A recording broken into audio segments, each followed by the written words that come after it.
Horror movies are full of secrets. Behind every mask, scream, and shadow, there is often a story that's stranger than the film itself. Today, we are diving into some of the wildest, funniest, and creepiest bits of horror movie trivia, from cheap costumes that became iconic to accidents that made films scarier than intended. Let's start with one of the most famous looks in horror. Did you know that Jason Voorhees didn't always wear his hockey mask? In the first Friday the 13th, Jason wasn't even the killer, it was his mother. In part 2, when Jason finally takes over, he wears a burlap sack with a single eye hole cut out. The hockey mask only appeared in part 3, and it wasn't even planned. The crew grabbed it as a quick solution for a scene, and somehow it just worked. Nobody expected it to stick, but that last-minute decision became horror history. And Jason isn't the only killer who got iconic thanks to a cheap mask. Michael Myers from Halloween has a similar story. His mask was never meant to be scary. It was a Captain Kirk mask, a $2 Halloween shop item with William Shatner's face on it.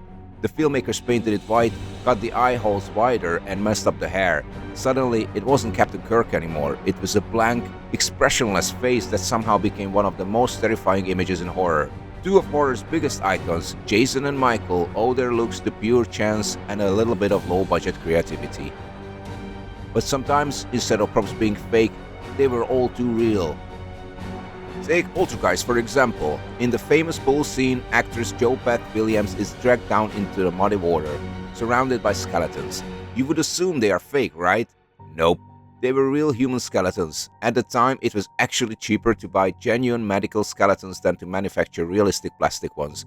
Imagine finding out that after the shooting. The decision fueled decades of rumors that Poltergeist was cursed. And cursed productions aren't unusual in horror. Just look at The Exorcist. People often remember Linda Blair spinning her head and levitating off the bed, but the most haunting part might be the demon's voice. And that wasn't Linda Blair at all. The voice was performed by actress Mercedes McCambridge. To create that guttural, inhuman sound, she went to disturbing lengths, smoking heavily, swallowing raw eggs, and even tying herself to a chair during recording sessions so her body was tense as she screamed. The result was unforgettable, and for many viewers, it sounded so convincing that they believed the voice was really supernatural. But horror doesn't always need supernatural tricks. Sometimes real danger on set made the film scarier. The Texas Chainsaw Massacre from 1974, one of my favorites. Leatherface's chainsaw, it wasn't a prop, it was real, a running chainsaw. Actor Gunnar Hansen charged at people on set with the blade only inches away. One slip could have been disastrous. That real danger added an edge of panic you can still feel watching it today. And like many low-budget horror films of the 70s, the lack of safety regulations created the raw intensity that made it iconic. Hitchcock's Psycho gave us one of the most famous scenes in movie history, the shower scene. Knives, screaming, and blood circling the drain. Except it wasn't blood at all. Hitchcock used Hershey's chocolate syrup.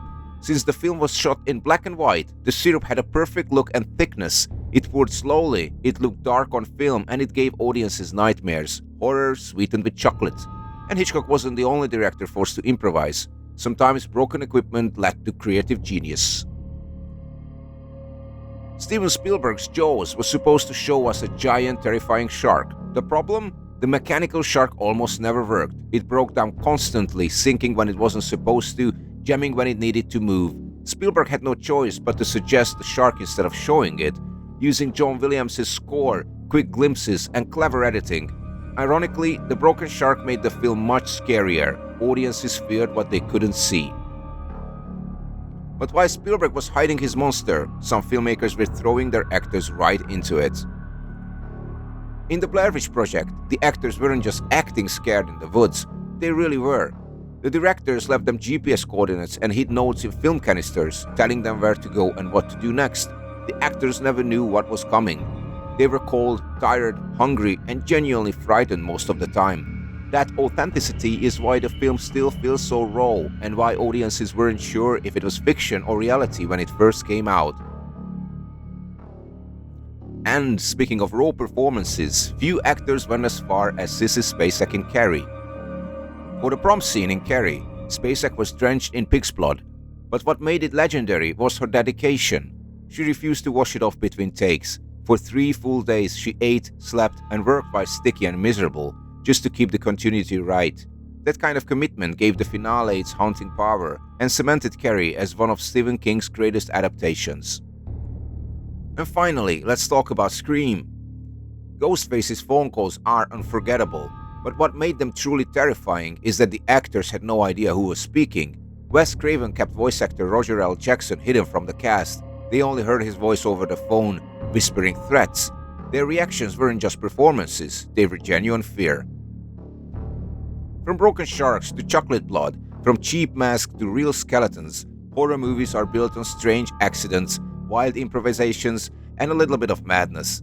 And maybe that's why these stories stick with us, because behind the monsters and the screams, the real horror is just how real some of it actually was.